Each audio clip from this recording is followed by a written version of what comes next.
Did Brexit really create the UK's asylum crisis, or is it just one part of a bigger problem?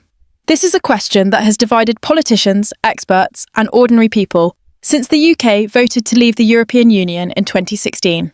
Every few months, news headlines show overcrowded boats arriving on the southern coast, government promises to take back control of borders, and endless debates in Parliament about what went wrong.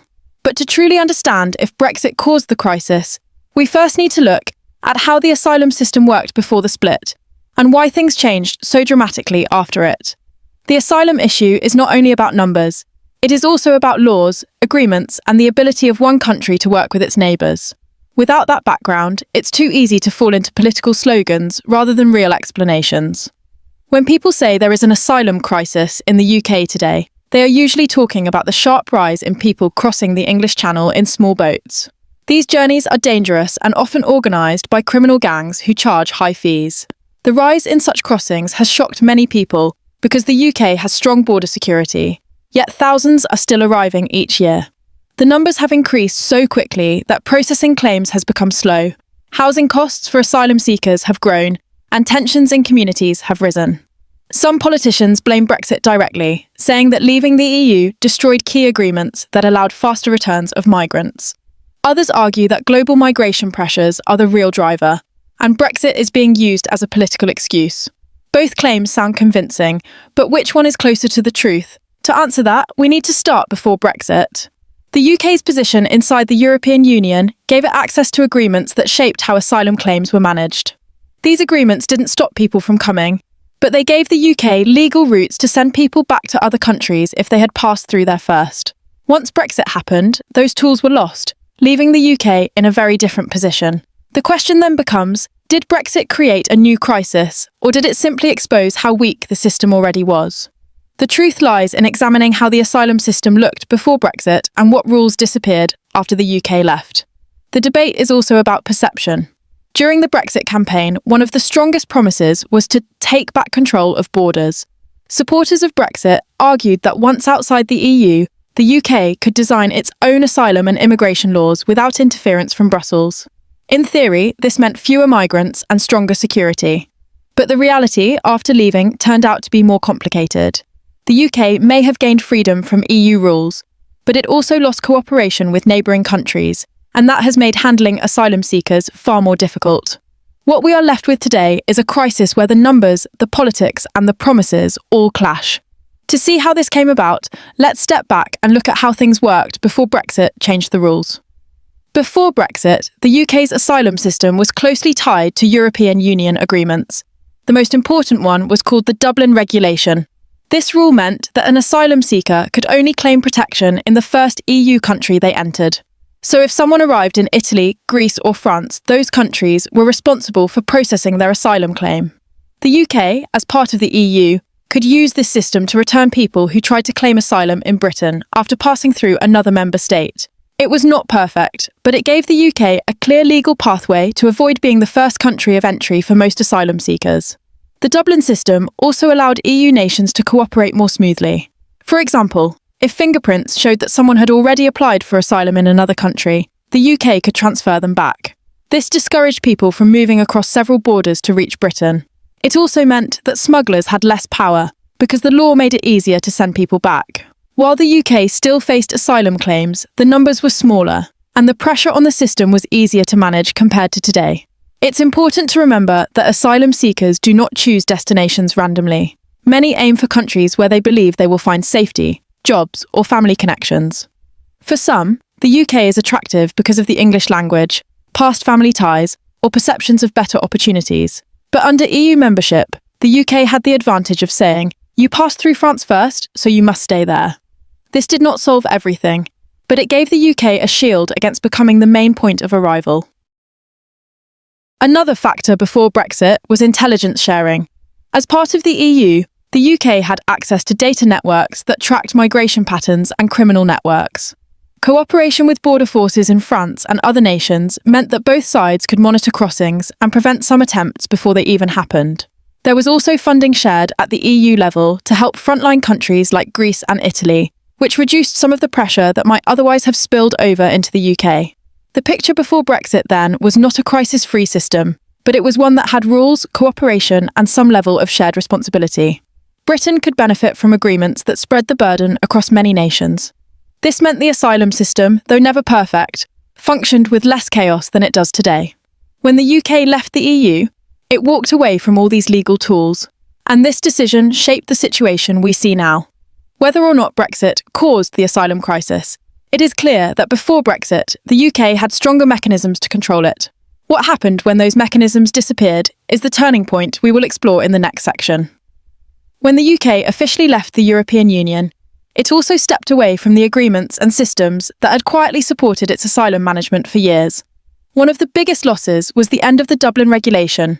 This change might sound like a simple legal adjustment, but in reality, it transformed the way the UK had to deal with people arriving to seek asylum.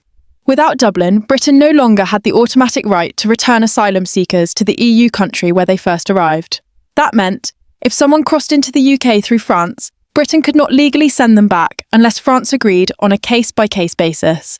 Since no replacement agreement was made, the UK was suddenly isolated, left to handle all claims on its own, no matter how or where the person had entered Europe before reaching British shores. This shift put enormous strain on the system. Before Brexit, a person arriving on UK soil could be checked against EU databases.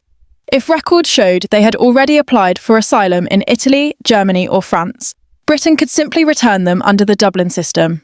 After Brexit, that safety net disappeared overnight. Even if evidence clearly showed the individual had passed through multiple safe EU countries, the UK no longer had a legal mechanism to send them back. The British government tried to negotiate new deals with EU partners, but none were willing to replace Dublin with a similar arrangement, especially after the often tense Brexit negotiations. This left Britain in a weaker position than before. Another consequence of Brexit was the breakdown of shared border cooperation. As an EU member, the UK had access to intelligence networks, rapid alerts, and joint operations to track smugglers. Once outside the EU, Britain's access to those systems became limited. While certain security agreements continued, the level of daily coordination fell sharply. This created gaps that smugglers were quick to exploit. Criminal networks could now organise more crossings with less fear of detection because cooperation between British and European agencies became slower and more complicated. The English Channel, which was once heavily monitored through joint efforts, turned into a more vulnerable route. On top of this, Brexit also affected political relationships.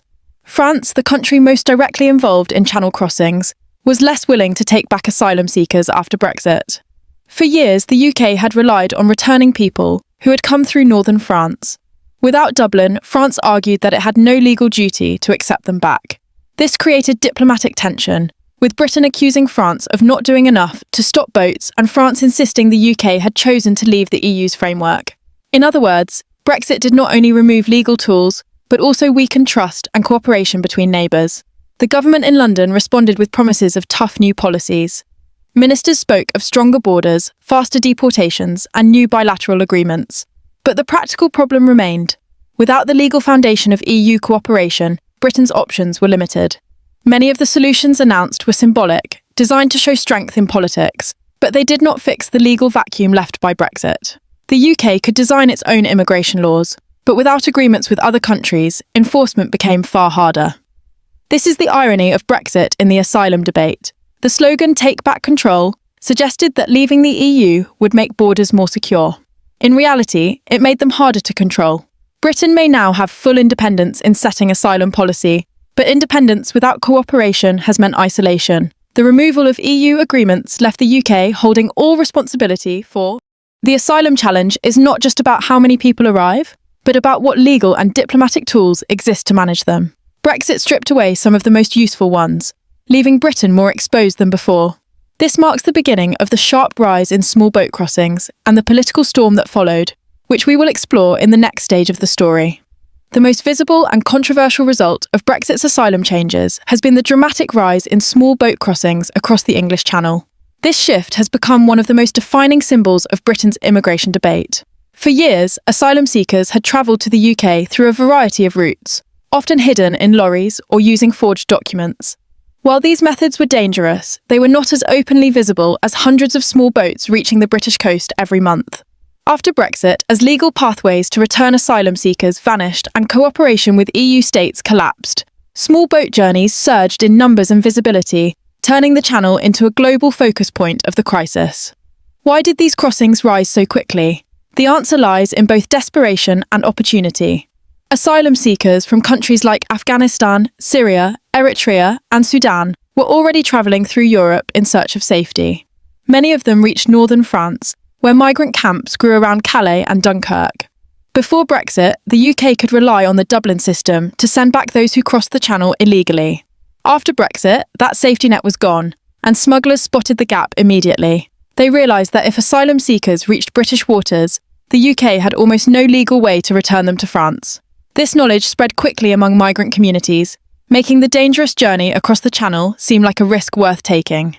The numbers reflect this sharp change.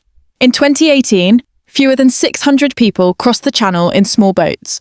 By 2020, that figure had climbed into the thousands, and in the years following Brexit, it skyrocketed further. Tens of thousands of people began attempting the journey each year, overwhelming Britain's asylum system. The image of crowded rubber dinghies struggling against waves, often with children on board, became a regular feature in the news. These crossings were not only risky for the people involved, but also politically explosive for the UK government. Each new wave of arrivals sparked headlines, angry debates, and demands for stronger action. Smugglers played a central role in this rise. With the loss of EU agreements, law enforcement cooperation across the Channel weakened. Smuggling networks filled that vacuum, organising more crossings with professional efficiency. They charged desperate migrants thousands of pounds for a spot on flimsy boats, often leaving them to face deadly conditions. Tragic accidents followed, with lives lost in the cold waters of the Channel. Each tragedy raised questions about whether Brexit had created an environment where smugglers could thrive while governments failed to keep up. The political consequences were immediate. Small boat crossings became a symbol of government failure, with opposition parties accusing ministers of breaking promises to control borders. Supporters of Brexit had campaigned on the idea that leaving the EU would reduce migration, but the surge in boats suggested the opposite. Instead of appearing stronger, Britain looked less in control, as thousands arrived on its shores in plain sight of the public. This perception was just as damaging as the numbers themselves, since it turned migration into a constant political crisis. It is important to note, however, that small boat crossings did not begin with Brexit. Even before, there were isolated attempts, but they were far fewer and easier to manage. What changed after Brexit was the scale. Without Dublin or return agreements, the UK became a more attractive final destination, because once people arrived, they were almost guaranteed to have their case processed there, rather than being sent back. In other words, the risk of crossing was offset by the high chance of staying. This created a powerful pull factor, encouraging more to try the journey despite its dangers. The rise in small boat crossings also strained the UK's domestic systems. Housing thousands of asylum seekers became increasingly difficult. Hotels were used as temporary accommodation at high public expense, causing frustration in local communities. Processing times grew longer, with many applicants waiting months or even years for decisions. This backlog fueled public anger, as people saw both rising costs and a government that seemed unable to deliver solutions. Each year, the crisis deepened, with no easy answers in sight. The Channel crossings stand as the clearest evidence of how Brexit reshaped